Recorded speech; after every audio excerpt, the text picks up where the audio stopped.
So, who are you guys more excited to see fight? Garp or Zoro versus Kaku? Well, we won't find out in this chapter, but we'll find out shortly, I think. Maybe. Unless we just cut away from all of that and look at something else. But anyways, this is the Straw Hat Duo, and my name's Charlie. Today we're going over chapter 1071, which just so happens to make me a liar, and this is the last chapter of the year. Technically, kind of. So I don't think it's officially released yet as of the new year. So I may not be a liar. The scan's released on like Thursday or something like that. So it's a weird time of year. I don't know if we're getting a chapter next week. I don't think so, but I mean, who knows? But anyways, this chapter is chapter 1071, A Hero's Offensive. We don't get a cover page story in this chapter. Well, so far, we don't get a cover page story here. I think Shonen Jump is actually on break, so that's the strange thing about getting a chapter. But hey, whatever, I'm not going to complain. This chapter starts out with Kuma flying through the air and trying to figure out what Kuma's destination is. And as the narrator's kind of like going over that, he slams straight into the red line, right over the red port. Citizens there go nuts. You know, there's just an explosion on the wall right by the gondolas. They've realized that it's Kuma. Last they knew is he was a slave to the world government nobles, and he escaped with the revolutionaries. So they don't know if he's friend, foe, indifferent. They don't know what's going on with him. And for that matter, we don't either. And we don't really get too much of an answer with this. He's all broken, bruised, and bloodied, but stands up. He's on the northeast district of the Red Port, and the citizens realize, you know, it's Kuma. He's a former warlord. Everybody run. Then an announcement comes up over some speakers, and it says, Kuma just appeared by the gondola gate. Deploy all available Marines to his location. Civilians evacuate. He's a man with no shred of humanity, and he may serve the Celestial Dragons, but his current purpose and programming are unknown, so do not approach him. Right after that, we cut right back over to Egghead Island. We see that the security system is at full 100% complete, and people are there are saying, you know, lock down any and all possible escape routes. CP0. Probably the agents there are saying this. And at this point, we get a view to the CP0 agents, the black suit ones, just kind of hanging out with the body count. They're there, getting ready to go destroy all the ships around. And Lucci's there. You see him talking. He's like, you know, even with the Seraphim under our control, how are we going to get up there? It's this frontier dome is a real nuisance. Kaku kind of looks at it and goes, yeah, it's pretty cool, isn't it? It's a real marvel. Dusty here looks at Lucci and says, you know, you're really determined to ignore the Navy, aren't you? And Lucci, at this point, gives us a little bit of a insight on how he feels about Luffy. He's like, I refuse to accept Straw Hat as an emperor, even though you just got beaten by him pretty handily at that. You know, it wasn't even much of a fight. It seemed more like a light exercise for Luffy. He recovered from that in all of like 30 seconds, whereas Kaido's fight, it was multiple days, I think even weeks, potentially. I don't remember. At this point, we cut back up to the Frontier Dome where Vegapunk and all his satellites are. They're all talking. They're brainstorming. They're attempting to block off all the exits. We also find out here that the Vega Force 1 can only fly on the island. Why that is, it's not explained, but it just is. Plot armor for the bad guys, right? Lilith, at this point, kind of gets out a laser gun. She's like, perfect, that means we get to avenge Atlas. She wants to fight. The rest of them, they're like, you know, don't. That's a bad idea. Atlas got beaten pretty handily. You're not any better, really. Vegapunk here, he's sitting there with all the satellites behind him. He's like, yeah, so they won't let us get away without a fight, huh? The smaller Vegapunk, I don't remember its name, comes up with another new invention while all this is going on. Lilith kind of freaks out. She's like, why can't we just retaliate? Why can't we fight? The rest of them are like, you know, fighting back isn't our priority. As the satellites, our priority is to protect the Stella's safety. They're like, you know, we may be expendable, but he is not. Lilith at this point has a little spat with, yeah, I don't remember, the one with the helmet. So Lilith kind of gets up close to him, to Vegapunk Satellite 1, which is what I'm going to call it. She's like, you know, that goody act of yours really gets on my nerves. He's like, yeah, well, that's too bad. Vegapunk, at this point, kind of feels bad, and he's like, you know, sorry, Sentimaru. That only happened because you're so loyal. One of the other Vegapunk, or satellites, like, you know, we still have an ally on the island. Should we call him? And the rest of them are like, you know, hold on. Don't don't go risking them. They are under the government's eye too. They would have nowhere else to run if they get found out here. And Vegapunk at this point, he's like, be that as it may, and then picks up a transponder snail and calls whoever it is. Yeah, well, they don't say he, they say they. We don't know who it is. We don't even find out here. There's no hint to who it is here. If you have any theories, let me know. I mean, I'm curious. But Vegapunk's like, hey, hello, I'm in such a pinch. Can you please save me, Quasar? The satellites are like, he asked so shamelessly. Transponder snail, who is also shrouded, so we don't even get that kind of a hint. It's like, of course, I've always been prepared for this order.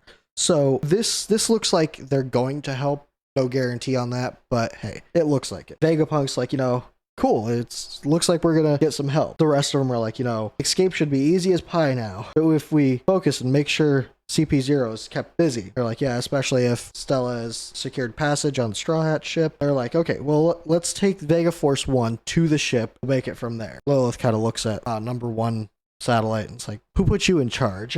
Why do you have to approve? But pretty much at this point, we get a close-up on Vegapunk. He's looking at the rest of the Straw Hat crew. Robin, Sanji, Frankie, Nami, and Usopp. And he goes, okay, I'm all packed. Please take the 7 of us to your ship. Usopp's like, wait, 7? 7 of you are coming? Nami's like, that sounds like a pain. Frankie's all excited about it. He's like, a voyage with 7 faces of the world's best scientists? Hell yeah. Sanji, he doesn't care. He's like, I don't care as long as Lilith tags along for obvious reasons. We cut over to Luffy's group at this point, and Bonnie looks pissed. She's got a pipe. She's just running down the hallway. Smoke behind her. Chopper's chasing her. And she's like, that Vegapunk, to think he'd stop me with bugs. That's so low. I'm gonna beat the snot out of him. Luffy's like, hey, I promised to get the old timer out of here. Don't beat him up. I need him in one piece. And at this point, you hear an intercom speaker over top. And it goes, the Frontier Dome defenses are now offline, and it's an announcement across the island, not just localized there. So from what it looks like anyways, Vegapunk and his satellites are all shocked by this. They're like, wait, is somebody in the control room? Nobody's there, so no idea what actually happened. We cut back down to CP0. Kaku, he's like, hey, look, the deterrents are down. We could just go right up there now. Lucci's like, that was sudden. It might be a trap. Doesn't this malfunction seem a little too convenient? They decide to go, just go up there. They use their airwalk or whatever it's called and go straight up to where the Frontier Dome is. And Kaku's like, yeah, see, we've gotten this far and it's fine, right? It looks like it's probably Lucci. He's like, for this to happen with your life at stake, the heavens have abandoned you, Vegapunk.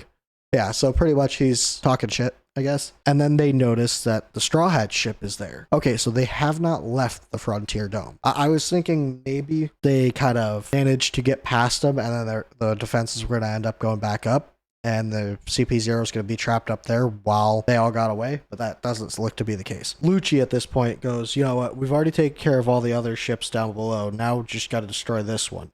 Kaku's all for it. He's like, yeah, leave it to me. He uses a Tempest Kick, the Sky Slicer, same one that he cut down the buildings with. Then Enies Lobby? Yeah, Enies Lobby. Yeah. And we finally get a little view of Zoro. He's sleeping. We don't see Brook. So Brook's somewhere around, likely, but we don't see him at all. But Zoro's sleeping. He gets woken up. Russell's awake. And then we see him unsheath his sword and block the Sky Slicer. Kaku's like, what the? Zoro looks pissed at this point. He's like, who the hell interrupted my nap? Kaku looks like he just let one loose in his pants right here. He looks terrified.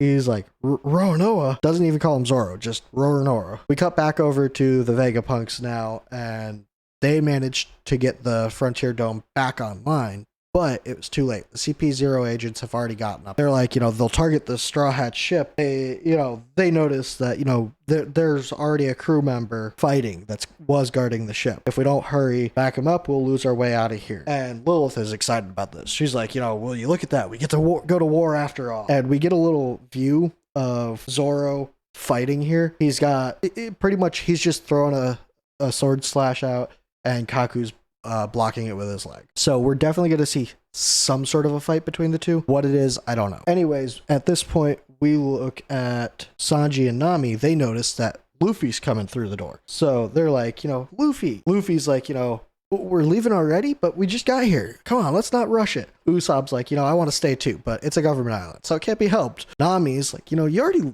bumped into that Rob Lucci guy, right?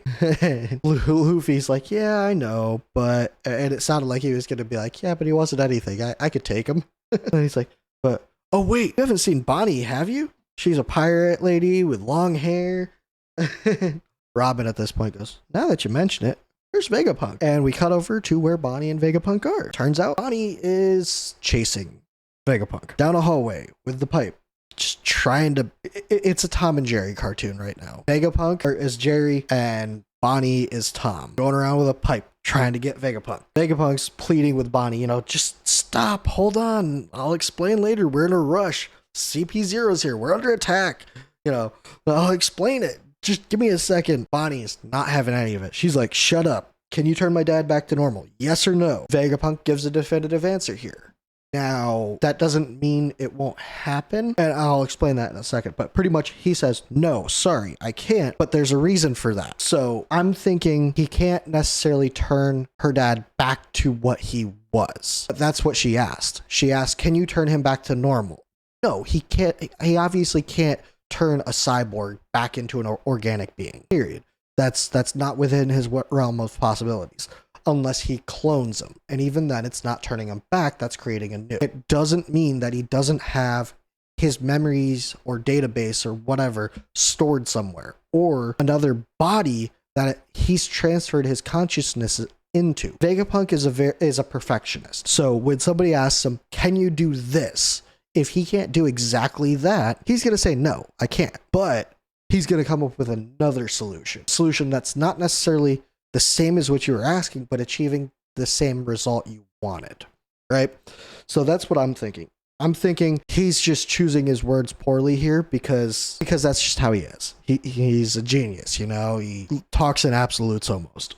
But she's saying, no, sorry, I can't. I just can't. But there's a reason for that. Then we cut away from them and we cut over to Kid and Killer. Well, the Kid pirates, honestly. Kid and Killer are the only ones that we get close-ups on. We see a lot of the other crew, but they don't ever matter in any of the story anyways, right?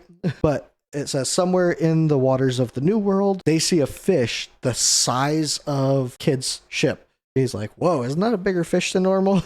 Killer's looking at a piece of paper. He's like, Kid, wake up. We're near land. Should we go check it out? Kid's like, you really asking that? Have I ever passed on a chance to explore an island? And Killer's like, yeah, I know, but this land is probably the home of the giants. Elbath. Kid's like, Elbath, you say? That's all we get from them. We cut away. We get a page of them. Hey, cool. Maybe we'll get another page of Law versus... Actually, I wonder how that went. Yeah, you'll see why in just a second. So we cut over the G14 naval base, and we see Doll there talking to a transponder snail. She's like, we're about to head over to Egghead. We can't spare any of our men. And we hear Garp. He's like, yeah, don't be like that, Doll. She's like, it's not a joke, You want to launch an offensive against the Emperor? Have you cleared this with the top brass? Garp being his normal self, such as Luffy. Apple doesn't fall far from the tree, it seems. And, well, in this case, it's weird. Luffy is a lot like his grandfather Garp. We don't have a lot of information on Dragon, so he could be a lot like Dragon, but Dragon seems a lot more thought through. He doesn't act direct, but Garp's like, why would I do that? I was like, you've been in the Navy for how many decades with that attitude? Garp's like, yeah, don't worry about it. It's fine. Besides, I'm already here. So I was like, wait, what? You're already where? Garp pulls up in front of G7, yells for Helmeppo. He goes, Helmeppo, get out here. We hear people on the island going, is it a pirate attack? What do they want with Helmeppo? And then they realize, oh, wait, it's Garp's ship. We see Helmeppo there, still bawling his eyes out, crying. And he goes, Vice Admiral Garp, I really wanted to see you. Kobe went and got captured by Blackbeard. I couldn't do anything to help. Garp's like, yeah, quit your whimpering. It's hard to watch. Just get on board already. We're gonna head to Hachinosu. Let's beat the snot out of those pirates. Save Captain Kobe. And we see the two people there. I don't remember the girl's name, but the one that was with Helmeppo begging for people to go save Kobe. And they're like, Vice Admiral Garp. And that's the end of the chapter. The hero of the Marines? Garp is going to fight Blackbeard, or so it seems anyways. This is interesting. So I have a feeling Blackbeard is still going to be away fighting Law. Garp will get on land on Hachinosu, save Kobe, and get out before Blackbeard gets back. The only reason I think this is because I don't see them killing off Garp, and I don't unless it's character development for Kobe. You know, that's the only way I could see Garp dying and Kobe kind of taking his place, kind of a passing of the mantle, so to say. I don't see them killing off Garp without a good reason. I don't see them beating Blackbeard with Garp. That would make it seem like Blackbeard was weak. Not that Garp is weak, but Garp is somebody we've never really seen fight seriously. So having him beat the quote-unquote main antagonist of the story at the moment, it seems kind of pointless unless it was gagged up a little bit. You know, like Blackbeard gets there and he just laughs it off, underestimates him like he did Magellan. Garp gets a good hit in, just gets out of there. That's possible, but I don't see that happening. I think they're looking at turning Blackbeard into a more serious villain at this point to more hype up his eventual defeat. Now, at the same time, if he was to kill Garp, it would then make Luffy more angry at him because that's another family member that he would have taken away. And he's gone after Luffy's father. Luffy's father doesn't really mean much to Luffy, but it's the sentiment. And Luffy's father is the one who took in Sabo. So that would also be a big thing there. So I just don't see Garp and Blackbeard having a confrontation. It doesn't make much sense to me. Now, it could work. I'm not a story writer. I'm terrible at writing stories. I've tried before. I ramble on too much, as you could tell here. But it's definitely interesting to see. Also, I have no idea when the next chapter is coming out. But let me know what you guys think is going to happen in the next chapter. Are we going to get an update on Law? Are we going to get an update on Kid? Are we going to get an update on Kobe? Are we going to follow Garp? Are we going to go back to the Straw Hats? Are we going to get an update on Zoro versus Kaku?